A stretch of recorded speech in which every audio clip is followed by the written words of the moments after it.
Greetings, everybody. Welcome to 10 at 10 on a Friday in the United States of America.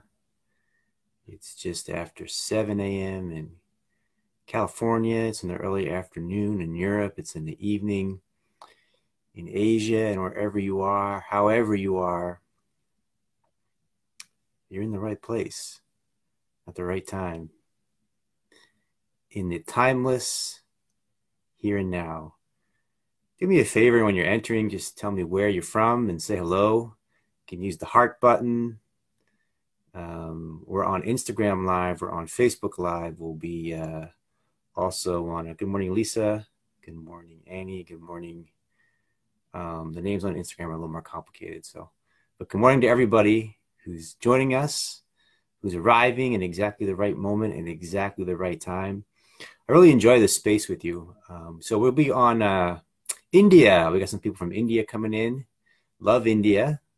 I was there for 6 weeks about, I don't know if it's 4 years ago. I'm not good with time. I think it was 4 years ago. And really powerful experience. UK coming in, United Kingdom, Great Britain, West Palm Beach, Florida, fantastic. So as I was saying, YouTube, Apple Podcasts, SoundCloud. So if you're driving your car sometimes, or you're working out at the gym and you're like, oh, I can't really like see this and look at it. I just want to hear it.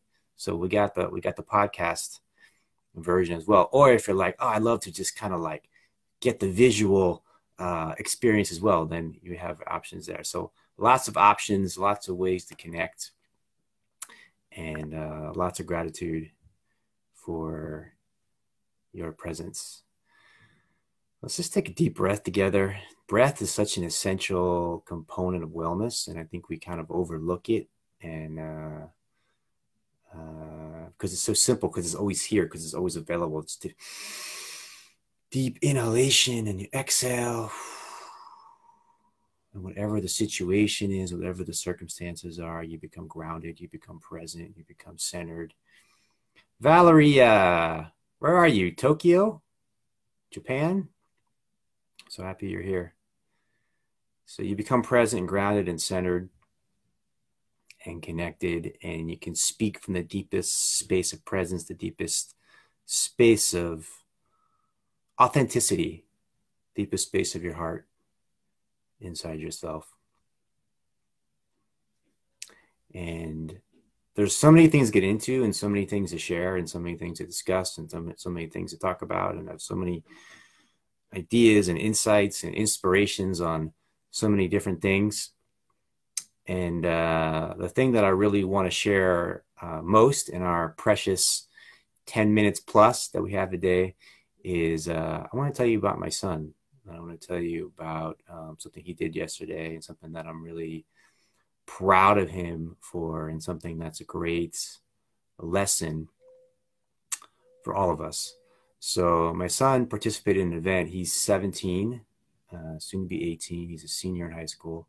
He participated in an event called Mr. Norristown, which is the name of the town, name of the high school that he attends.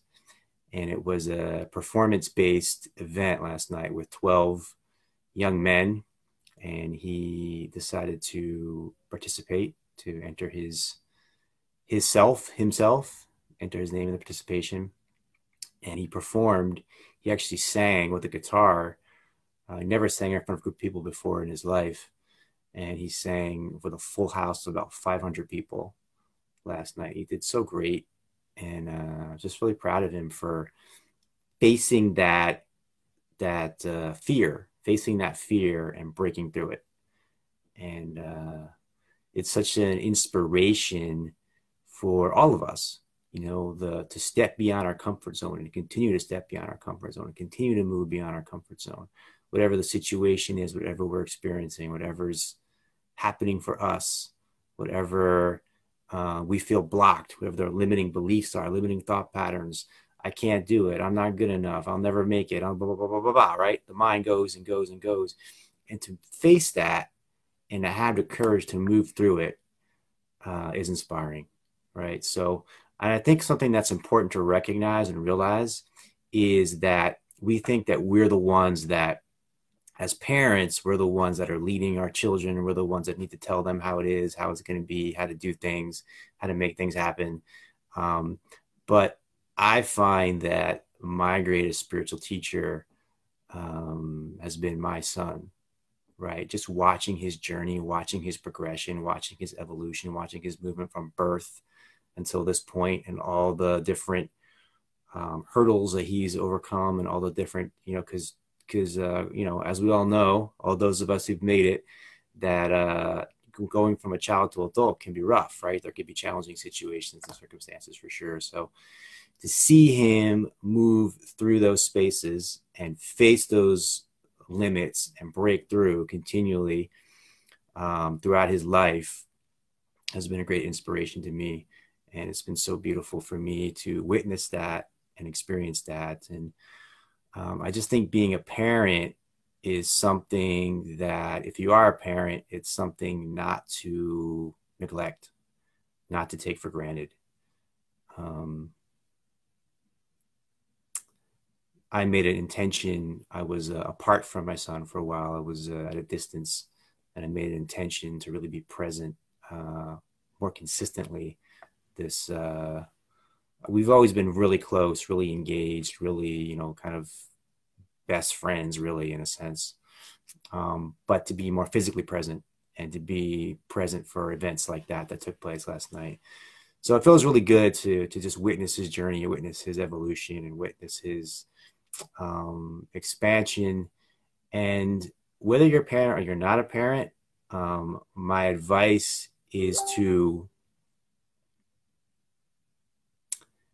be a part of people's journey, to support them in their growth, to support them in the evolution of their soul's path and their soul's journey.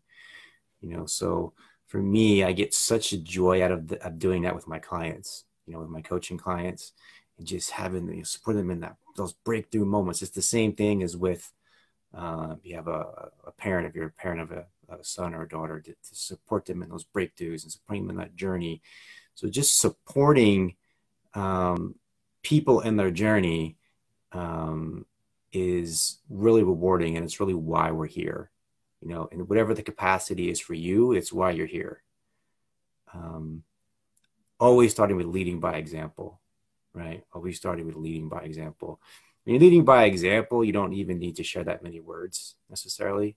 Particularly, I think if you're a male, we tend not to talk as much with words to each other. But you lead by example. You lead by example, and you share a few words here and a few words there, and something really. Thanks for Instagram is really rocking today, and usually Facebook is the one that's rocking, and Instagram is the one that's really got a lot of energy happening. So thank you so much for Instagram. This is kind of a new thing on Instagram. This is only I think my 5th day doing this. So I imagine that the tradition will deepen here over time. And I'm grateful for your participation, your communication, and your presence here. So really grateful for my son. And the last thing I want to share is related to competition. So now what I'm going to say may be surprising to some of you, may be surprising to many of you. You're probably going to think I'm going to say like some spiritual BS about how competition is a bad thing and we shouldn't compete with each other. And it's actually not what I'm going to say. I'm going to say that what I saw last night was I saw 12 young men who were in competition with each other to become Mr. Norristown, and they were competing with each other, and they performed, and it was actually really beautiful to behold. It was a really beautiful experience to behold, and I was inspired by the way they came out together as brothers, and there's a sense of union. They did a dance together, and they were dancing for essentially dancing for girls, right? Because everyone in the crowd was young girls. So there's young boys dancing for young girls, and a few old timers like the parents, myself, in there as well. So you have these young boys performing for young girls, and then they're performing individually for the girls, and there's judges as well. And then at the end they choose who Mr. Norristown is, right? Based on a kind of a fashion show thing and a musical performance, or any kind of performance actually, and then some questions and answers at the end. And so at the end, they announce the winner, Mr. Norristown, and all these young guys, you know, they hug him and they're holding him up, and then they sing this song together at the end, "Lean on Me," the song which I'm sure many of you are familiar with. So they all sing this song together and get the crowd involved to sing "Lean on Me." And I saw something really beautiful there. I saw competition in a healthy way that brings bonds between people and doesn't create separation or division between people, but brings people closer together and brings out the best in people in a healthy, supportive way. So competition, when it's rooted and grounded in community, is beautiful because it brings out, it challenges you to better yourself, right?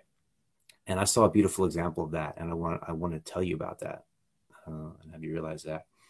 The last thing I want to say, 11 minutes bonus time. The last thing I want to say, I really like to study human psychology. I mean, everything that I do is based on studying, not everything I do, but so much of what I do is based on studying human psychology. I'm like an anthropologist, you know, human culture and human psychology and the way people think and how they operate and how they move. And just a note to follow up on that, what I thought was really interesting was how the males, or the masculine energy, was performing for the feminine energy, where usually in our culture, for some reason, it's the opposite, where the feminine energy is performing for the masculine energy, or the women are performing for the men.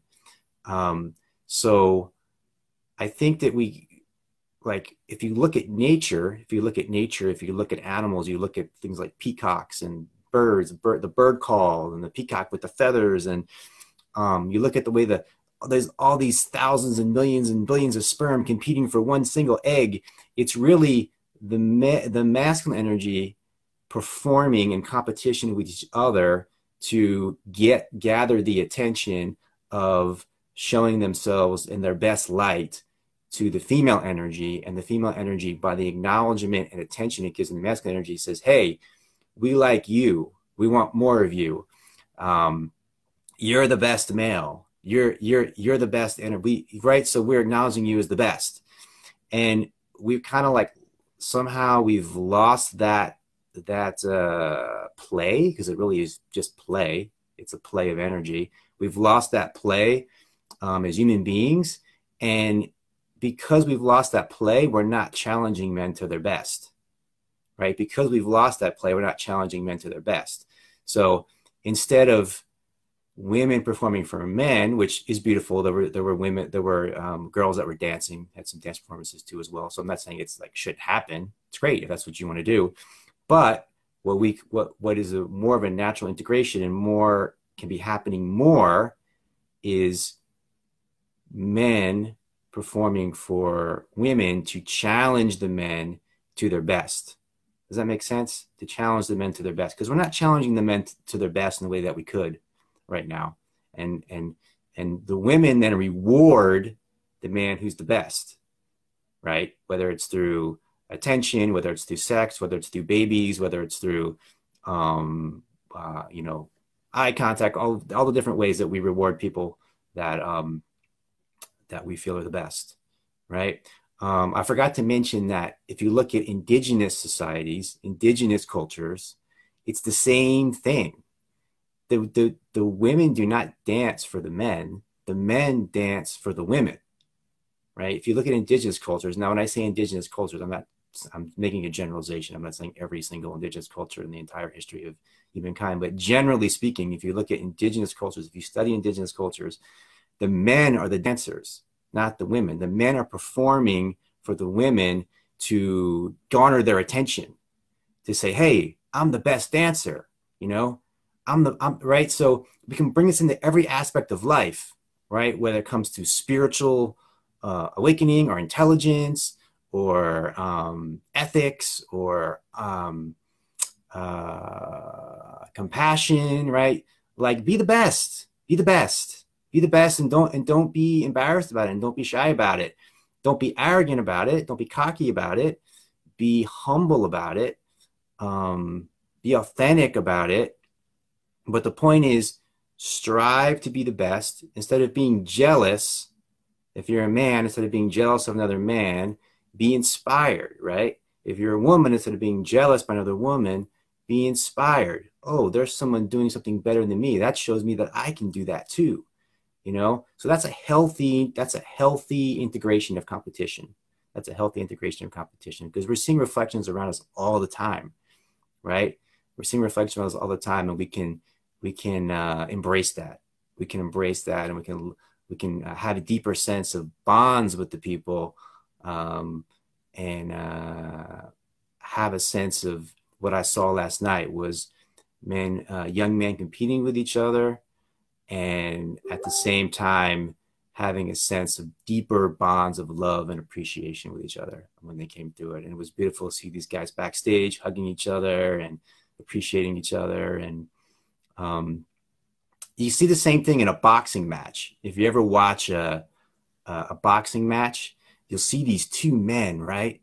And they're just like pounding on each other as hard, like trying to punch each other as hard as they can for 10 rounds, 12 rounds, 15 rounds. And then the final bell rings and you just see them embrace, just hug, this deep hug, of like respect and honor and love and appreciation of making each other better, you know, of giving everything you have. And so the point is, like, underneath everything that we are experiencing and we're noticing, what looks like it may be competition is, when it's a healthy level deeper, there's a sense of love of bettering oneself and bettering each other.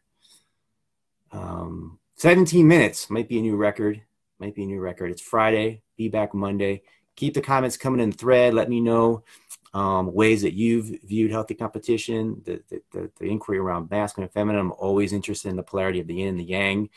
And tell me about your children, your daughter, your son, the ways that they've inspired you and uplift you and show you a better way to be in the world. Thank you all so much for being here, and see you in the next now.